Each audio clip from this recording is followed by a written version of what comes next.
Good afternoon, everybody. It's Lynn, the leather bag lady. How are you all today? It's Monday today, and I just looked at my watch because I thought, well, good afternoon. It's 4 o'clock. Oh my goodness me, this day has gotten away from me, partly because I spent 2.5 hours shoveling the driveway. Oh my goodness, the snow that we had last night, leather bag lady weather report is just actually, you know what I'm going to do? I think I'm going to take you with me. Hopefully I won't make you sick with my spinning you around. So I've shoveled most of it, but this is the snow.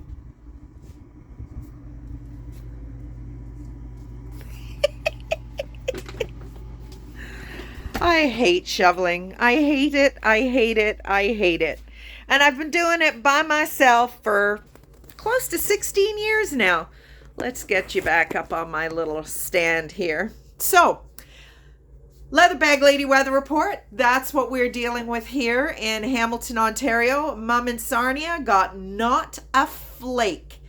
And I think some of my friends in St. Catharines towards Niagara Falls didn't get anything either, or not much. Anyway, I think maybe I've got that wrong, but holy, and it was like 10 o'clock last night and it still wasn't snowing, or it had just started.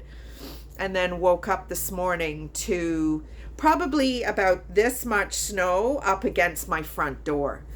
And of course, I don't get any help from the neighbors. They basically sat and watched me this morning, but I've been doing it all these years, so what's the big deal to keep going? And we have not had snow like this in a lot of years. The people who live in front of me have been in that house, I think it'll be 2 years in March. And we certainly haven't had to deal with snow like that because there was very little space to put the snow because they just have shit everywhere. The house is way too small for them. And they've got all kinds of stuff up the side of the house. So I tried to avoid piling the snow up on their stuff. But you know what? Where else am I going to put it? So anyway, that's what's going on today. I probably won't be able to move tomorrow. But today's bag.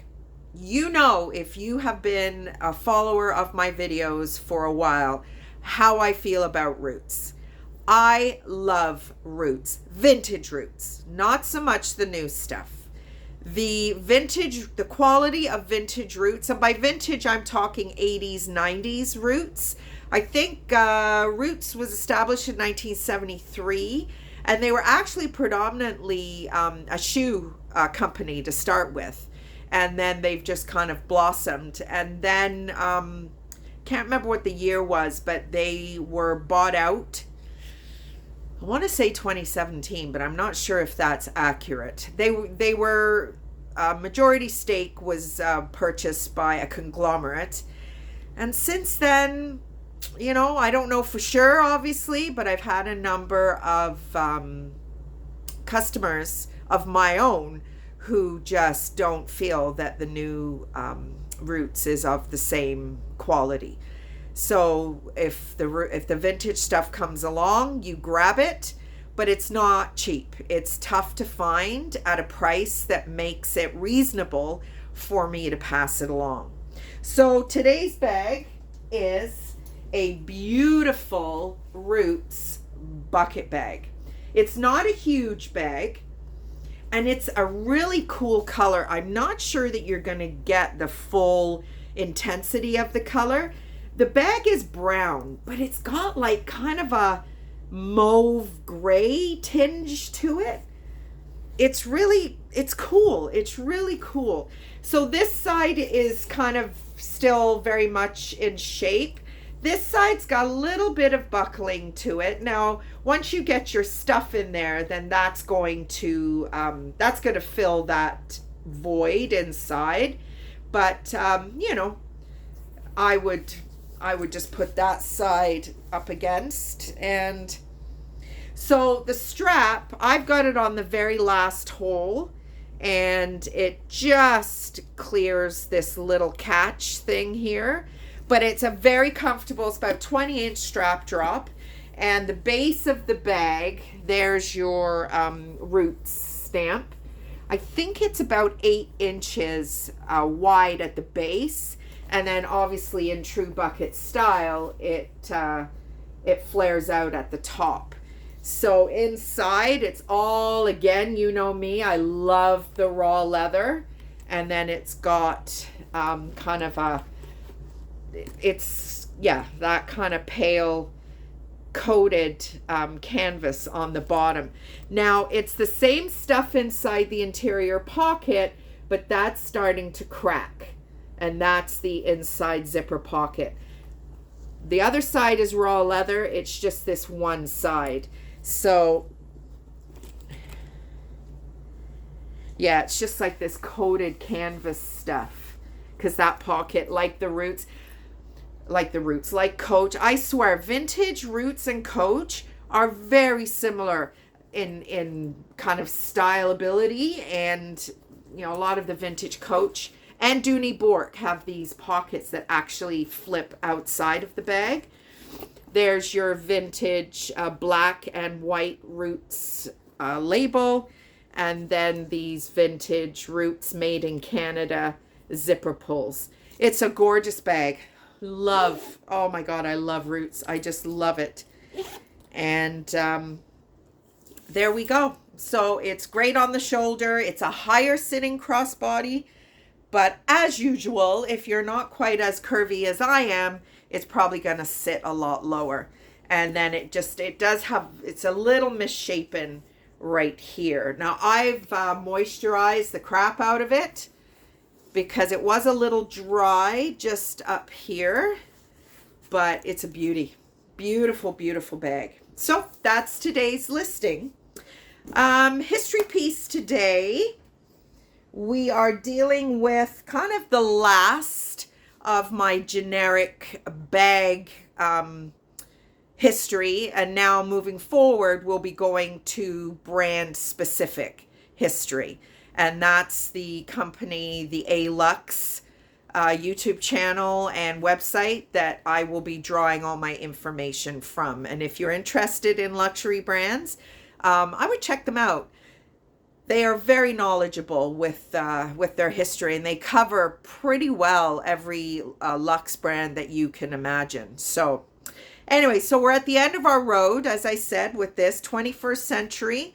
Leather is still associated with luxury. And I think that's maybe why I like leather so much, as well as having had a horse back in my youth and just appreciating all that leather. You'd walk into the tack room and the scent of leather would just smack you right in the face. And it was just wonderful. And 21st century, we saw, you know, men using bags in a more mainstream way.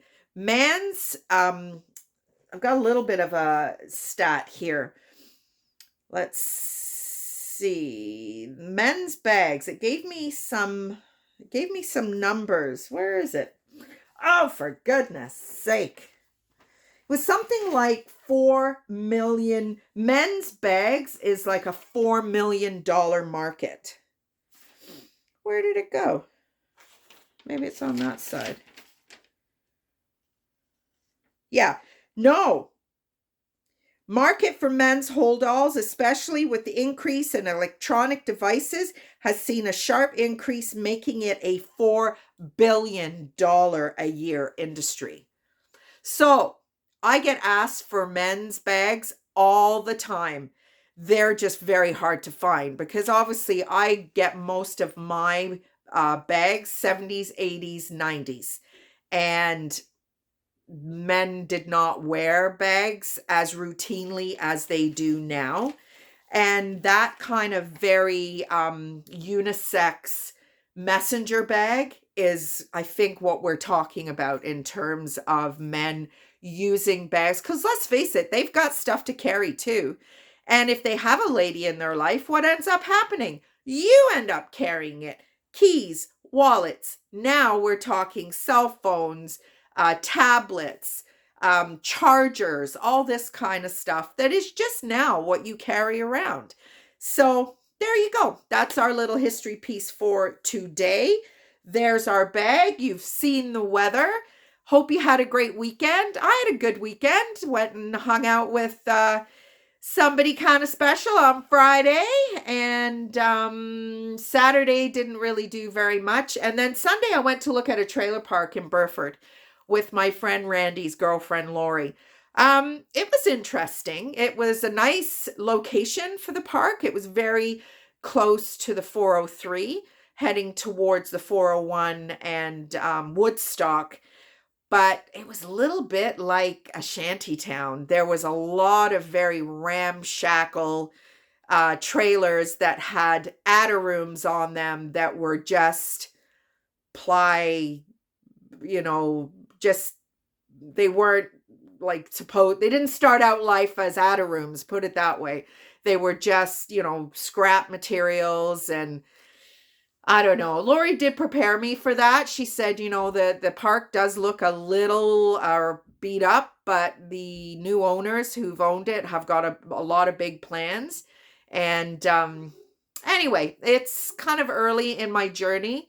The ceilings are still dripping. I am going to have to move my bed later because it's dripping now because it's actually quite mild outside. So once things start to freeze up a little bit tonight, I'll be getting my muscles out and I'll be shifting that bed around and hoping that the wet spot misses my bed.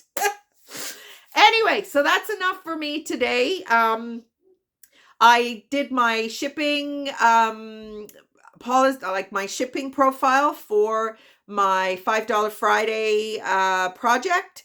And I did my rules and regs for my $5 Friday project and my how to play for my $5 Friday project. So I'm pretty well there. Now what I have to do is figure out how to post that information so that it stays at the top of my Facebook page and my private group page, because I want you guys to be able to see the process on how to play as soon as you log into either Leatherbag Lady Facebook page or Leatherbag Lady Boutique private Facebook page or private group within the Leatherbag Lady Facebook page. So I'm getting there. So, I feel like I'm on a bit of a time crunch with it, and I'm taking it way more seriously than I did the last time my clients were shut down, because I got to get going with it. So I am, and I'm telling you I am, because I am. And I started a workout today, and then I thought, what am I doing? I'm just about to go do 2 hours of shoveling. That's got to be enough of a workout. So there we go. Have a great rest of the day, everybody, and I will talk to you tomorrow. Bye.